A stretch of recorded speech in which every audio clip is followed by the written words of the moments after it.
What's good, everybody? It's your Uncle Saint, man. I hope y'all are doing well. Hope you had a good Christmas and all that good stuff, man. I hope you're getting prepared for New Year's. It is what it is. Whatever you decide to do out there, man, be safe. I don't go out for New Year's. I just don't. Ever since I got home from Desert Storm, I don't like being around a lot of people and pops and whizzes going off and, loud explosions, which is what, that's what New Year's is all about. 4th of July especially is a bad day for me. So I tend to stay home. It is what it is. But yeah, man, I was out the other night. I was talking to a very cool young woman. She's in law school. I want to say second year. She's got her future all mapped out. She's doing well. She knows what kind of law she's going to practice, all that good stuff. And we were talking about relationships. Like, well, what's up with the dating world? And she was telling me her expectations as a single woman who's going to be a professional woman and when she's going to have her kids. And, I'm gonna pass my bar by this time. I'm gonna pass the bar exam. I already know what firm I'm gonna work for. I hope to make partner by this point, and I'm gonna have my kids by this point. But of course, I will meet my husband by this point, and then we're gonna have kids. And she's telling me all this. I'm like, oh, cool. So I'm like, well, what kind of husband are you hoping to have? What kind of guy that whatever? And she immediately went into how much money he was going to earn and what his career was going to be and all this stuff, right? She had it all mapped out. And I'm like, well, we went into the basic. I was trying to be slick about it. Like, well, how tall you want me to be? Because she was pretty tall. Well, I want him to be like 6'2", maybe like 6'1" or 6'2". And, how much money you want him to make? And we were getting into all that, right? The regular red pill talking points. Y'all know what it is. And then I asked her, I said, well, look, you sound real savvy, real sharp young lady. I said, do you know the percentage of people who make over $100,000 a year? She's like, well, no. I'm like, you should look it up. Like, don't take my word for it. But it's right around 14 or 15%. And like, do you know the percentage of Americans who are over 6 feet tall? She was like, well, no. Like, that's about the same, about 15%.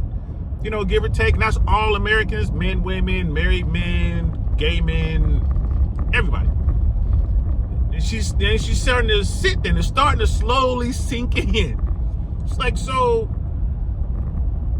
you want a guy that's this height, he's this height, which is very, small percentage, and then he's making this much money and he's going to be single and he's going to be, monogamous because you said you one of the guys not going to cheat, right? She's like, yeah, I don't.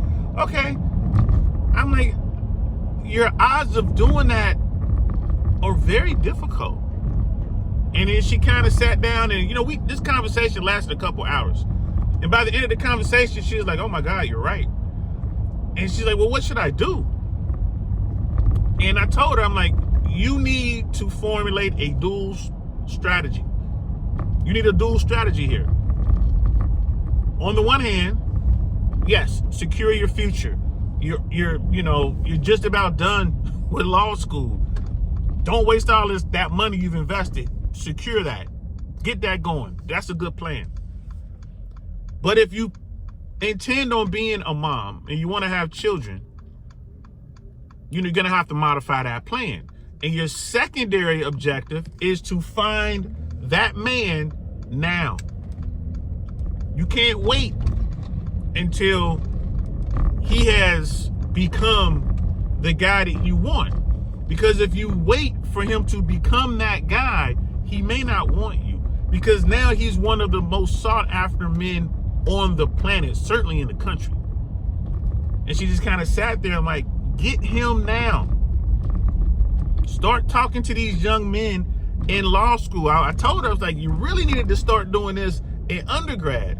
Find that young guy who has the potential to be the man that you want, lock in with him, and build together. And, she thought about it. shout out to her. She thought about it. She left that conversation thinking, like, I better do something about this.